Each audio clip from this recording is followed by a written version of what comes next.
السلام علیکم ورحمۃ اللہ وبرکاتہ نحمده ونصلی علی رسولہ الکریم اما بعد۔ آج کا سبق سن لیجئے۔ آج کے سبق کی سرخی ہے پیارے اللہ سے محبت کیجئے، پارٹ نمبر 31۔ حضرت عبداللہ ابن عباس رضی اللہ تعالی عنہما فرماتے ہیں کہ رسول اللہ صلی اللہ علیہ وسلم سے عرض کیا گیا، ہمارے لیے کس شخص کے پاس بیٹھنا بہتر ہے؟ پوچھا گیا ہم کس کے پاس بیٹھے؟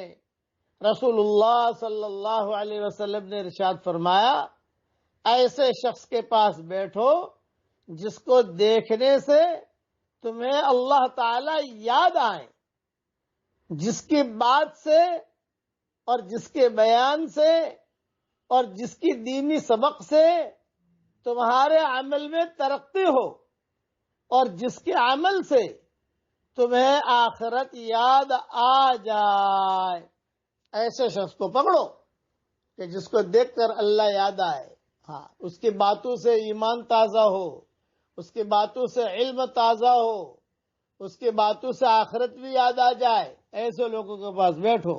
یہ حدیث ابو یعلا میں ہے اور مجموع الزوائد میں ہے۔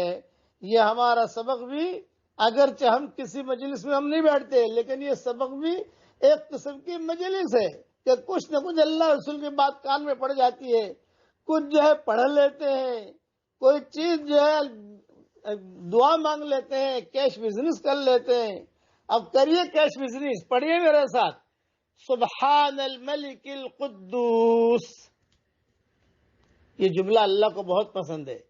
رسول اللہ صلی اللہ علیہ وسلم وتر کے بعد 3 مرتبہ پڑھتے تھے۔ پڑھو میرے ساتھ، روزہ 24 گھنٹے بھی اس کو پڑھ سکتے ہیں ہم۔ گنگنائیے، روٹی بناتے بناتے پڑھیے، جو ہے اپنا گھر کا کام کرتے کرتے پڑھیے، بچوں کو پڑھوائیے۔ اس میں معرفت کا بہت بڑا سمندر ہے۔ حضور صلی اللہ علیہ وسلم روزانہ اسے پڑھتے تھے۔ ایک مرتبہ اور پڑھیے، سبحان الملک القدوس، سبحان الملک القدوس، سبحان الملک القدوس۔ وتر میں حضور صلی اللہ علیہ وسلم اس طریقے سے پڑھتے تھے۔